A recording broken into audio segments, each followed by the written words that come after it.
ಪಾದಯಾತ್ರೆ ಮಾಡುವಂತವರಿಗೆ ನಾಚಿಕೆ ಆಗಬೇಕು. ನಮ್ಮ ಸಿಎಂ ಬಡವರ ಪರವಾಗಿದ್ದಾರೆ, ಬಡವರ ಪರ ಕೆಲಸ ಮಾಡ್ತಾ ಇದ್ದಾರೆ. ಇಂಥ ಮುಖ್ಯಮಂತ್ರಿಗಳ ವಿರುದ್ಧ ರಾಜಕೀಯ ಆರೋಪ ಮಾಡೋದು ಸರಿಯಲ್ಲ. ಮೈತ್ರಿ ವಿರುದ್ಧ ಅಥವಾ ಪಾದಯಾತ್ರೆಯ ವಿರುದ್ಧ ಸಚಿವೆ ಲಕ್ಷ್ಮೀ ಹೆಬ್ಬಾಳ್ಕರ್ ಹರಿಹಾಯ್ದಿದ್ದಾರೆ. ದಿನ ಬೆಳಗಾದ್ರೆ ಏನ್ ಬೇಕಾದರೂ ಒತ್ತಡ ಮಾಡ್ತಾರ್ರಿ.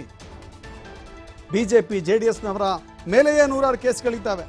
ಕೇಸ್ಗಳನ್ನು ಇಟ್ಕೊಂಡು ಇವತ್ತು ಪಾದಯಾತ್ರೆ ಮಾಡ್ತಾರೆ. ಬಡವರ ಪರವಾಗಿರುವಂಥ ಸಿಎಂ ಮೇಲೆ ಆರೋಪ ಮಾಡ್ತಾರೆ.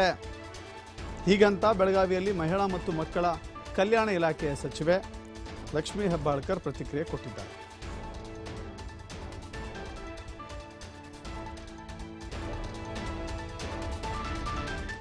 ಏನ್ ಬೇಕಾದ್ರೂ ಒತ್ತಾಯ ಮಾಡ್ತಾರೆ. ಇದು ಪ್ರಜಾಪ್ರಭುತ್ವ ಇದೆ, ನಾಚಿಕೆ ಆಗ್ಬೇಕು. ಈ ರೀತಿ ಪಾದಯಾತ್ರೆ ಮಾಡ್ತಾರೆ. ತಮ್ಮ ಮೇಲೆನೆ ನೂರಾರು ಕೇಸ್ಗಳಿದಾವೆ.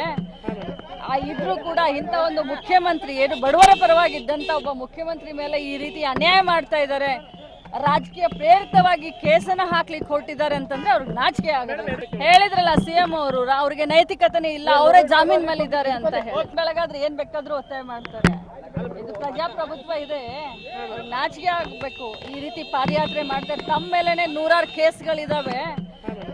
ಇದ್ರೂ ಕೂಡ ಇಂಥ ಒಂದು ಮುಖ್ಯಮಂತ್ರಿ, ಏನು ಬಡವರ ಪರವಾಗಿದ್ದಂತ ಒಬ್ಬ ಮುಖ್ಯಮಂತ್ರಿ ಮೇಲೆ ಈ ರೀತಿ ಅನ್ಯಾಯ ಮಾಡ್ತಾ ಇದ್ದಾರೆ.